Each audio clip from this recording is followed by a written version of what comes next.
não passa de mera especulação e expectativa de mudança. E aí é isso aí.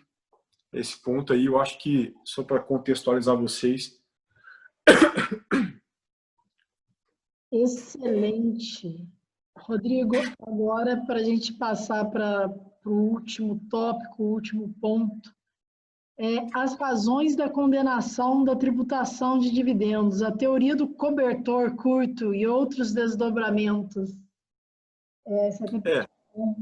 Fica fácil a gente conversar sobre esse último ponto, porque tudo que a gente falou até aqui agora tem a ver com isso, tem a ver com esse histórico do Brasil que nos coloca hoje nesse contexto de fragilidade, tá? De fragilidade que nós estamos. Não sei quantos aqui acompanham o Olavo de Carvalho, um camarada que eu acompanho muito. Ele tem uma boca meio suja, mas ele fala algumas verdades bem interessantes. Uma delas é dizer que, na verdade, as políticas de implementação de esquerda deram muito certo. E são elas que vigoram hoje, que o Bolsonaro não governa, que os preceitos...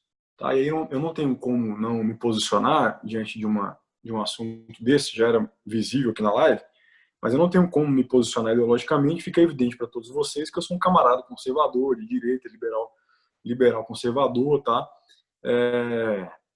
E da cultura cristã. Então, sobre esse ponto de vista, sobre esse espectro e essa proposta de avaliação, faz sentido o porquê que as coisas não têm sido avançadas no nosso governo e o porquê que essa fragilidade. O que é a fragilidade? A leitura da palavra fragilidade no contexto Brasil é a insegurança jurídica, né? A regra do jogo muda toda hora. Agora, em São Paulo, assim que teve o início da pandemia, teve um decreto lá do governador do Dória que as empresas teriam que ser obrigadas a entregar 10% do lucro para a pandemia. Olha o absurdo, olha a maluquice. Como é que você está empreendendo a sua empresa ali, já passando por dificuldades por causa do próprio movimento do Covid, natural da situação, você agora é surpreendido com uma colocação dessa. Milton Friedman, né, que é um conservador, um dos pais do liberalismo econômico, ele fala bem assim, ó, que a inflação é um fenômeno monetário, mas a hiperinflação é um fenômeno político. A hiperinflação ela é acima da inflação, tá? Então, quando você olha para uma situação dessa e fala, poxa, é por isso que existe a fragilidade do Brasil ainda. Enquanto a nossa lei, que de um lado constitucionalmente estimula os mercados, com zonas francas, estímulo, isenção de impostos e tudo mais, por outro lado, articula possibilidade de voltar com essa tributação de dividendos aí, por exemplo, que para mim é um tremendo de um absurdo. A pergunta que eu deixo, por que não reduz a máquina pública? Essa é a minha pergunta sempre. Se reduzir a máquina pública, se os políticos querem parar de ser os heróis, os paternalistas, as coisas vão melhorar. Existe uma ordem natural dentro da economia, da micro e da macroeconomia, que diz que os mercados se autorregulam naturalmente. Por quê? Porque os dois lados de oferta e procura, perdão, eles se autocriticam, se autoavaliam e se autocriticam mesmo o tempo inteiro, porque cada lado visa o equilíbrio das partes, visa o equilíbrio do negócio. Mas quando vem as intervenções políticas, ou seja, com o dinheiro dos outros é mais fácil do que com o meu, é mais fácil você propor soluções mirabólicas, mirabolantes, como essa do governo de São Paulo aí, recentemente. Então, galera, falei para vocês, insegurança jurídica, intervenção estatal nas máximas, tá? Na época de Adam Smith, a Revolução Industrial, um dos governos chegou para um dos trabalhadores da fábrica e falou assim, um dos políticos, né, chegou e falou assim, o político perguntou para o trabalhador, o que vocês querem que a gente, nós políticos, ajudemos para melhorar a situação de vida de vocês? Perguntou para os trabalhadores e para os donos lá. Os caras responderam assim, ó, laissez-faire. Laissez-faire, que é em francês, né, que é deixe ir, deixa a gente fazer. No contexto era, cara, deixa a gente trabalhar, não se mete não. Não se mete não, porque quando vocês vêm aqui para querer ajudar a gente, vocês só atrapalham com regras erradas, não conhecem a operação do mercado, não conhecem a operação do segmento empresarial que eu estou trabalhando.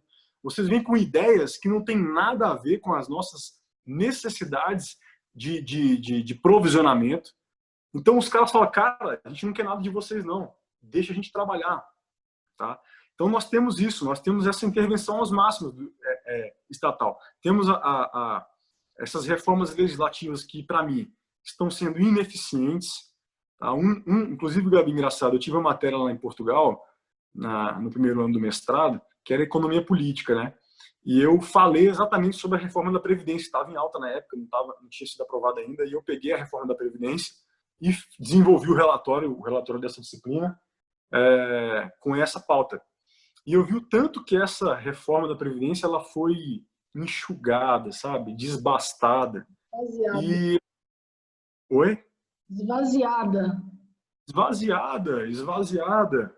Você está entendendo? Então, a gente tem uma deficiência no processo legislativo estrondoso, tá? Com algumas poucas ressalvas, infelizmente nós temos muito maior o número de políticos ineficientes no processo legislativo, no douto do direito, que eu quero dizer, na questão de ser douto no direito, do conhecer. Se você ser douto no direito, você não precisa ser formado em direito, não. Basta você sentar na cadeira e estudar e ler. Eu estou lendo aqui sobre economia, sobre micro e macroeconomia. Não tem jeito. É só sentar e estudar, tá? Isso é uma das coisas que a gente vai falar no modo de mentalidade lá, sobre autodesenvolvimento. Você tem que sentar e estudar sozinho, não tem que ter medo, tem que cair para dentro, tá bom? Então, assim, leis desleais ao equilíbrio do contrato, né, dos negócios, dos mercados, do livre mercado, alta carga tributária. Pessoal, quando o Estado não quer desinchar, ele põe tributo, beleza? Quando o Estado não quer perder as regalias, ele impõe tributo. É a história que diz, não sou eu, é a história que diz. Rodrigo, mas voltar àquele ponto lá, tem contribuições que ajudam. Tem, é verdade, tem contribuições. Mas se a máquina fosse enxugada, as alíquotas dessas contribuições poderiam ser muito menor. Muito menor. E se não houvesse corrupção, o tanto que tem também, poderíamos ter maiores caixas. É outro problema nosso, problema de moralidade.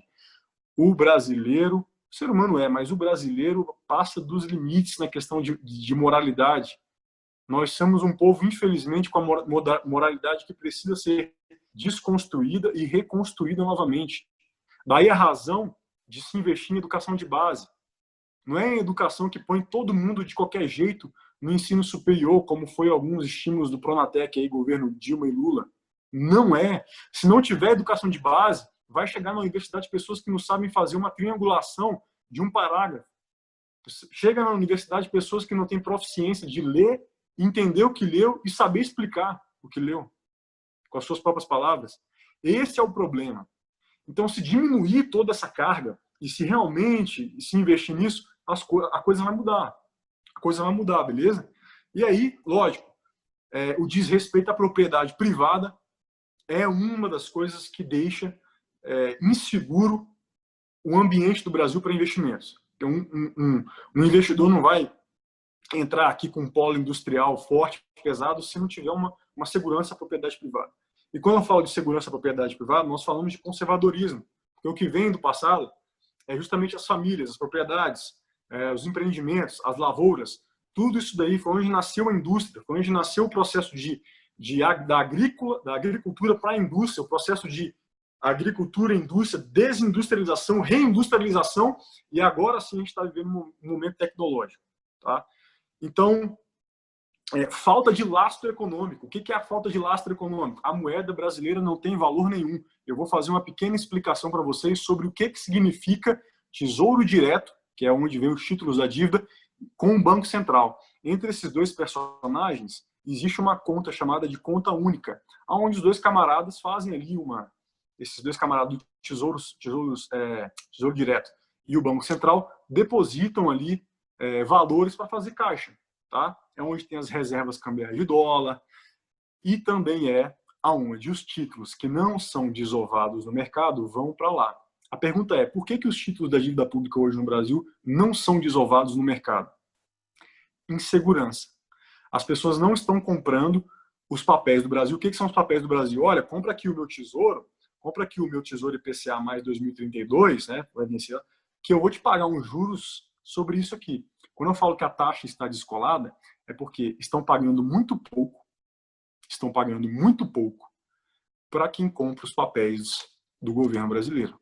E o investidor que compra papel do governo brasileiro, ao ver que se está pagando pouco, fala, caramba, estão me pagando só isso para eu deixar meu dinheiro num país que é inseguro como esse? Vou sair fora, não vou comprar. Esses títulos estão acumulando e eles vão lá para o Banco Central em espécie de operações compromissadas. O nome já diz, já deixa uma dica. Operações compromissadas é porque o Banco Central realmente tem um compromisso de tentar desovar esses títulos pagando um pouquinho melhor do que o Tesouro Direto estava oferecendo. E mesmo assim, não está saindo, galera. Não está saindo. Isso não é falado, é isso que eu estou falando. Os políticos, o papel dos políticos é o seguinte: eles são otimistas ao extremo. Eles são otimistas e super-heróis paternalistas ao extremo. O nosso papel é a gente fiscalizar.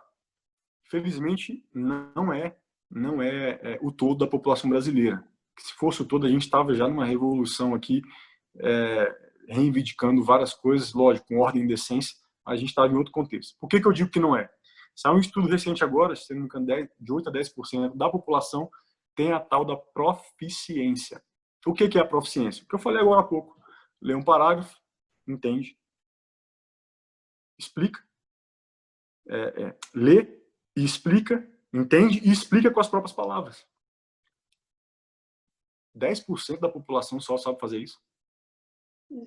É vergonhoso. Nós estamos com um problema seríssimo. Seríssimo. Vocês já devem ter visto vários vídeos pela internet aí sobre os policiais, às vezes pegam um garoto de rua, pega o garoto com um pacote de droga aí, fala, se estudar você não quer não, né? Aí pergunta tabuada pro menino. Quanto que é isso, faz isso? O menino responde, isso aqui, é tudo errado. Policial, gente, é uma vergonha.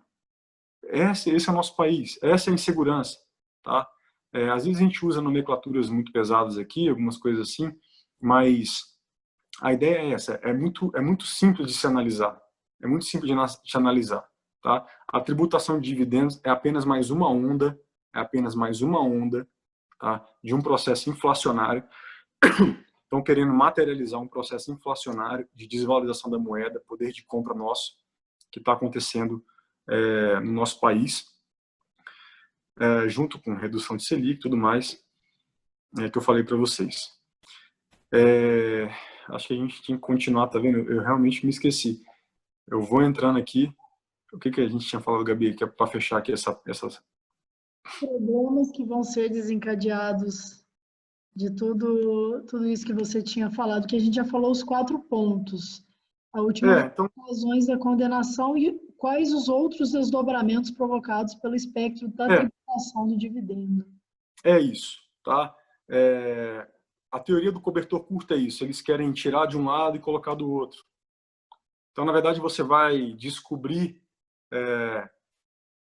os pés para cobrir a cabeça com um cobertor. O cobertor ele é curtinho.